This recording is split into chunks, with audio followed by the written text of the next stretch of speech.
Hello everyone, welcome to the session on classification technique.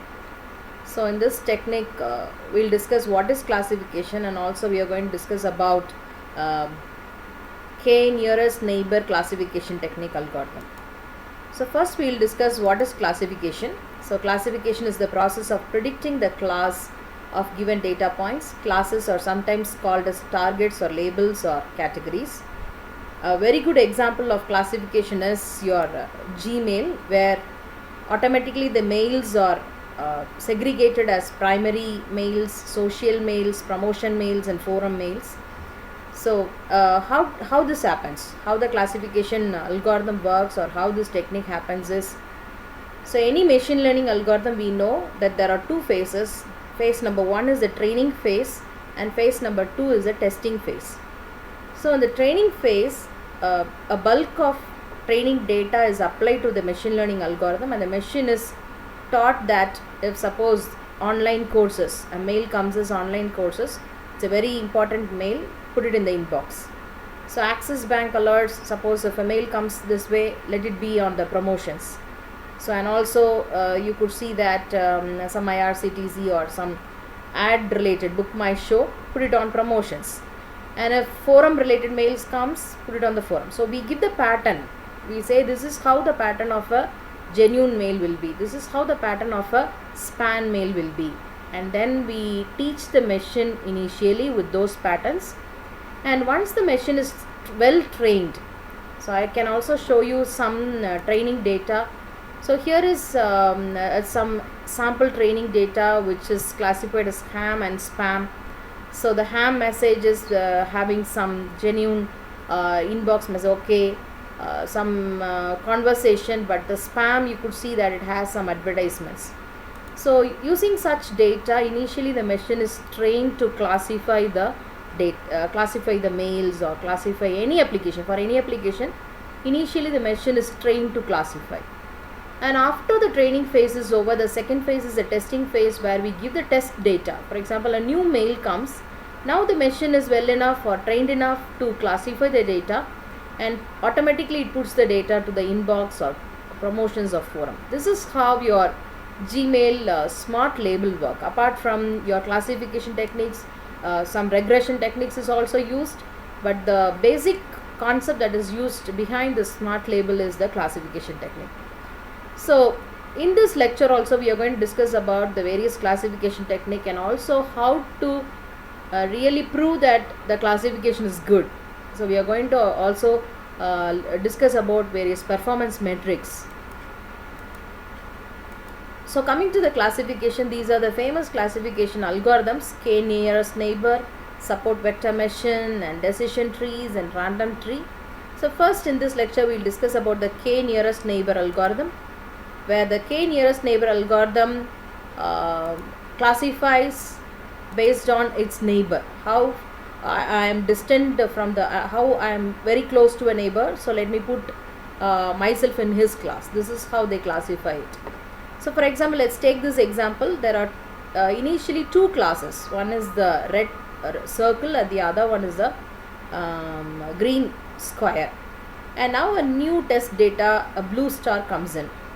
So now, and the blue star fits itself near the three circles, and now it just let me take k neighbors. So in this case it takes 3 neighbors, and also it finds how far I am varying from those neighbors. It calculates its distance from those neighbors.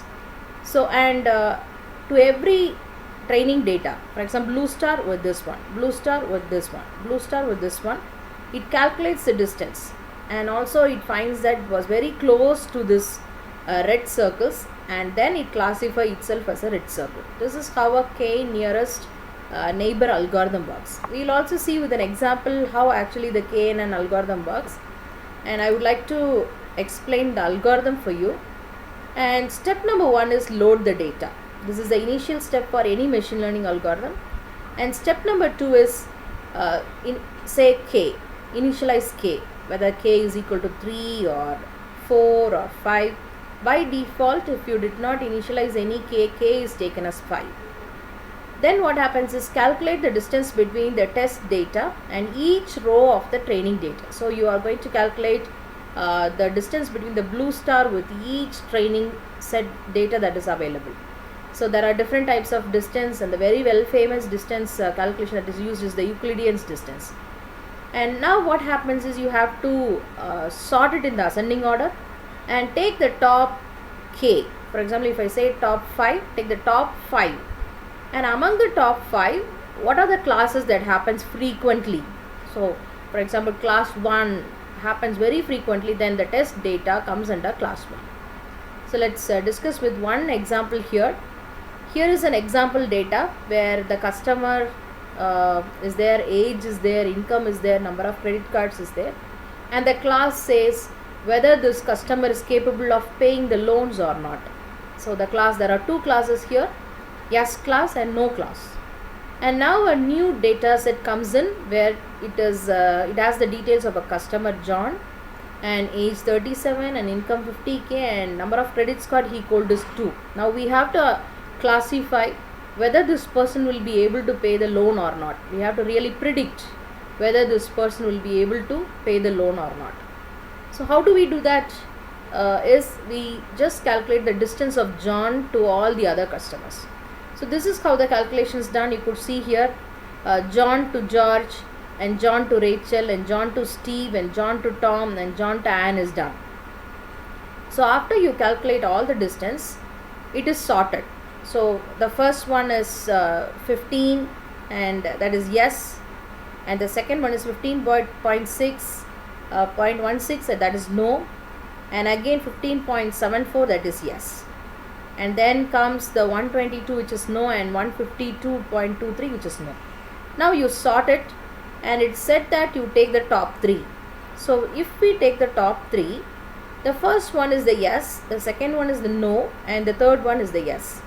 So we see that there are more number of yes than no, so the new member comes under the category of yes. So this is how the k nearest neighbor algorithm works.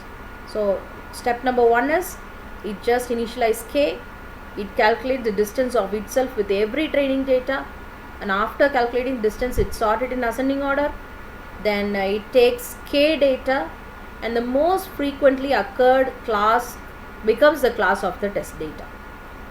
Now it's also really, we have to take care to decide k. If suppose the k is too small, it is sensitive to noise, so we may not be able to identify the proper class. And the same way, having a larger k works well, but many a time too large k may include majority points of other classes also. You may wrongly predict the class. So we should put the correct classes. That's what is the challenge of selecting the k here. The k should be properly selected here. And one more thing is, every classification algorithm, not only classification algorithm, every machine learning algorithm, we have few performance metrics to judge those algorithms, whether those algorithm predicts well, whether this algorithm works well for this type of data, this training data set and this testing data set. We have few performance metrics. So performance metrics number 1 is the confusion matrix, where we have positives, negatives, and TP is true positives, and FN is false negative, and FP is false positive, and TN is true negative. So what are those? So true positive is it predict correctly and it's really correct, and true negative is it predict in a negative sense, it predict the wrongly and it's really wrong. So that is what is a true positive and true negative. And the next one is the false positive. False positive is you predicted it positive, but it is not actually positive, it is negative. Similarly, false negative is you predicted it negative and really it's not negative, it is positive. So here you could see in this example I've given with the cats and the dogs. So the next prediction performance matrix is accuracy. So how is the accuracy calculated? If you calculate the true positive, true negative, false positive and false negative, the other performance metrics are very easy to calculate. So you calculate the TP plus TN divided by TP plus TN plus FP plus FN. And also the other measure is recall. So recall is the total number of correctly classified positive classes divided by the total number of positive classes. And the next one is the precision and F score, and also the specificity. So these are the very important performance metrics with which we judge whether the algorithm has performed well. So here is also an example given. Suppose you have TP of 3 and FN of 1 and FP of 2 and TN of 4. Now how are those classification recall? So we are getting the classification accuracy of 0.70, recall of 0.75, precision of 0.60, and all those are performance metrics that we can calculate. So what is the strength of KNN algorithm is, it is very simple to start any classification in machine learning. If suppose we are learning classification, to start classification, the KNN algorithm is really a very good choice to start, and it can be applied to the data from any distribution, and also it classifies good if the sample is large enough. However, there are few weaknesses also. There is a challenge in selecting the value of K. If K is not properly selected, then really you will end up in wrong prediction. So selecting the value of K is really tricky, and you have many techniques to do that. So, and if the sample set is too small, it doesn't classify good.